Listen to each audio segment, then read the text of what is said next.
let's get to Lombardi's list. Every week here on the show, we break down, based on your power ratings, Michael, your top 5 and bottom 5 teams in the NFL. And I think it's a really interesting discussion, especially at the top, because yesterday you put out an article on VSiN.com breaking down the teams that you feel as of right now could go on to win the Super Bowl this year. This top 5, based on your numbers, does not match the top 5 from your eyeballs and your opinion and numbers put together. So let's break down the numbers here. 1 through 5, your top team in the National Football League is the San Francisco 49ers, followed by the Buffalo Bills, Kansas City Chiefs, Philadelphia Eagles, and the Dallas Cowboys. And that's the most interesting one, because while our eyeballs and our thoughts and our brains are all so mad at Dallas for what we have witnessed this past week, and then kind of putting the things together from what we've seen in their previous wins this year, we don't seem to have them in the top 5, but the numbers do. Right, because let's face it, they played one of the worst offenses in football, the New England Patriots, who I think average 0.78 yards per points per drive, whereas the Dolphins average over 3. So, I mean, they played them, they played Arizona, they played the Giants, and they played the Jets. So their defensive numbers were accumulating really high. So were their offensive numbers. And this rating, 1 through 5, are all predicated on numbers. I mean, Detroit is just slightly behind Dallas, maybe 2 or 3 points. The shocker of the top 10 are the Tampa Bay Buccaneers. And you keep pointing it out to me. You know, their numbers across the board are really good. They're not in the top 5, but who would have ever thought they'd be in the top 8? I certainly didn't. I mean, a lot of people were betting Todd Bowles to be the first coach fired. Now, we know things might change, but I think San Francisco, Buffalo, what I wrote about Philly, you know, I wrote Buffalo, Philly, and then Detroit. I think the NFC has better teams. Everybody thought the AFC had all these elite teams, but I can't find one. I can only find 2 that I think can win the Super Bowl. To me, it's just really Buffalo or Kansas City. Cincinnati doesn't have that Super Bowl feel to it, right? None of the teams in the South do. Pittsburgh, I like them, but they're not good on offense. Cleveland, they lose their best player in Chubb. You know, Baltimore, a lot of injuries and a lot of problems on defense. I don't see. So where the Jets lose Rodgers, Miami's not good enough on defense. I mean, Miami's a nice story, and they'll move the ball, but they're like Miami's the USC of college of pro football. They're just going to give up points too. And I think Vic's a great coach, but they can't slow teams down. So I don't know where it comes from. I don't see a team better than San Francisco. I don't see many teams better than Philly or Detroit.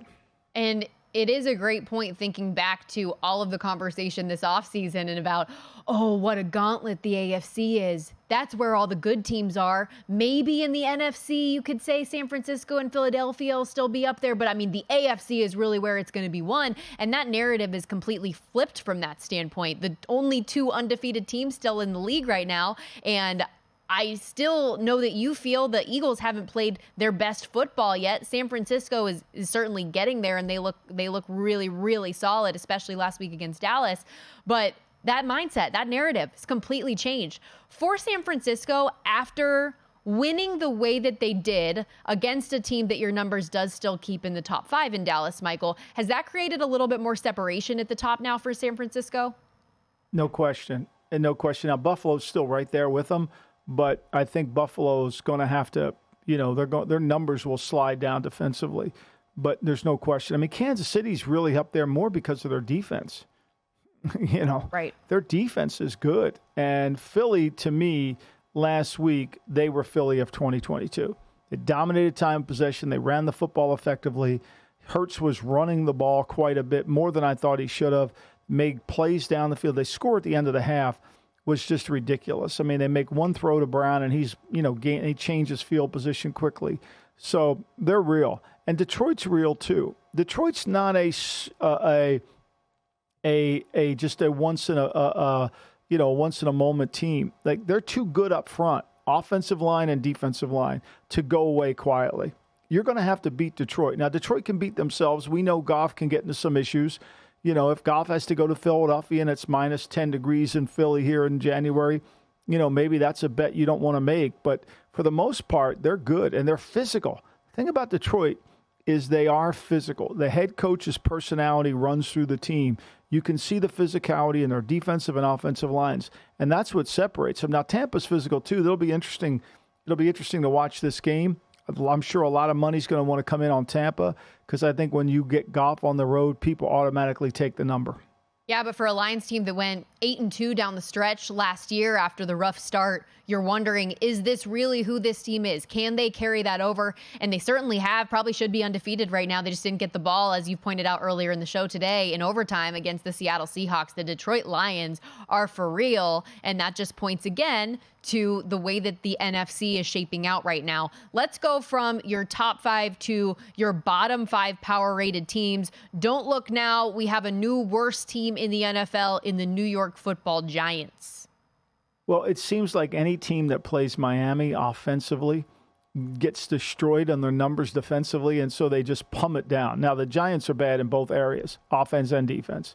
Chicago, the same thing. They're bad offense and defense. The Jets, even though they won, they're still bad offense and defense. I mean, their numbers defensively don't really entice you.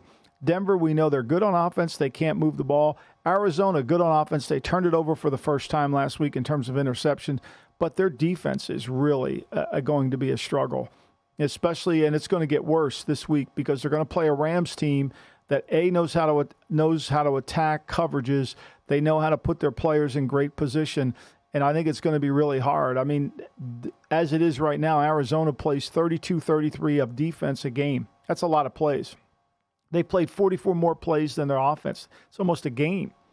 And so when you get into that situation against Sean McVay, where he knows he can run the ball, he can control it, it's hard to beat him. And that's why when you look at McVay and Stafford against Arizona's franchise, they've easily covered a 6-point spread in every single game. This game went to 7. The only time they didn't cover is when it went to 7.